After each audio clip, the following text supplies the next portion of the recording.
Alright, so here's the setup here. I added the Victron 30 charger here, and it's got the Bluetooth. It actually has built-in technology on input and output. So not only is it monitoring the batteries it's charging, this has a circuitry that tells it, and you can program it to turn itself on and off based on the power it's receiving or the amount of voltage it's receiving from the inputting battery. So that will most likely be your car battery attached to your alternator. So in case you're wondering, yes, it will automatically turn itself off once you turn off the your engine, because it senses it drops below a certain, like 13 point. You can program it, but I think it's default at 13.5. As soon as it senses that that voltage is not getting there, and that goes pretty quick when this thing is trying to start, then it will turn itself off, and you can test that all you want. The way to get that kind of programmed by default is by putting this little plug that comes in. It's not plugged in when you get it, but you'll just have to plug that little insert in there. It kind of connects these two like that, you'll see, and that'll be the setting just to put it into a regular alternator and hardwire it right into the battery and not worry about it draining the battery while trying to charge your solar system batteries, because it has technology going in and technology going out. The outside, because there's no fan right now, it's pretty hot. I've measured it up to 140 degrees.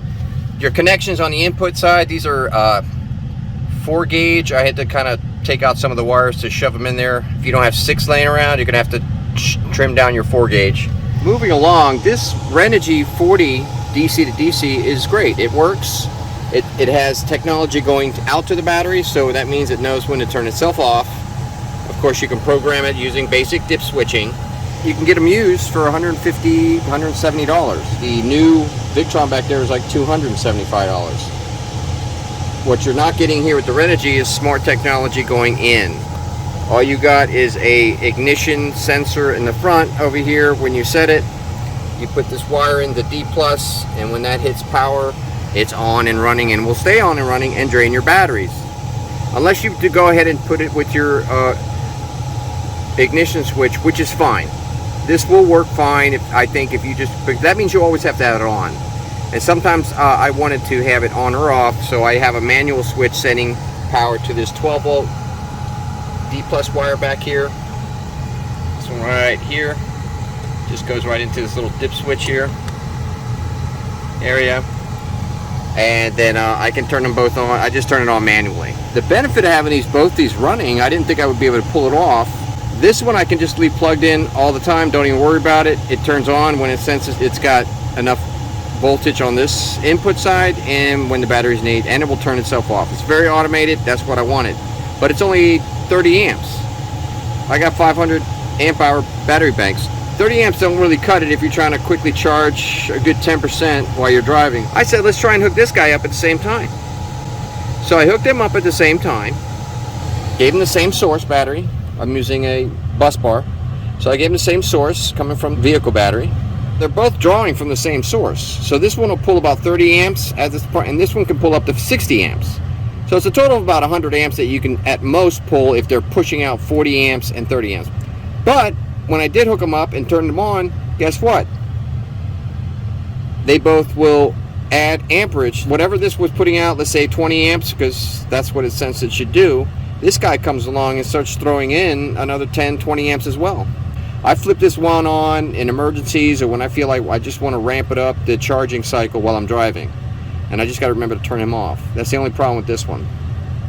And he just stays on, connected all the time, and will do his thing. I've had this system running, and I had up to 54 amps being pushed out. So that's 40, 30. I should technically get 70, right? But don't be afraid to just recycle your old Renogy, your manual charger, in combination with this one. Now, being that said, Victron says that you can hook these up in parallel. In other words, do what I'm doing here, but with one of these. And then that means I'll get 60 amp hours fully automated, which if I feel like putting the extra few $100 on there, I would do that in a heartbeat, because it definitely takes the worry off draining your vehicle battery. So guys, that's what the input is. That's what the little feedback I can give you for the purchase. It works, Victron, you can't go wrong. And of course it's Bluetooth. You're gonna have fun looking at it in real time. That's perfect. You can sense what you're putting out, and that's ideal for those who love the Bluetooth app on your phone, which will work with all of your Victron devices. I have the solar charge controller and the little shunt here. Having all three of those on one screen, looking at the feedback, is perfect. Good luck, guys. The Victron is great. It works. Just it's only 30 amps. They don't make another one. They should. I wish they did. They went up to 50 or 60. I'd be buying that one, but they don't. Take care.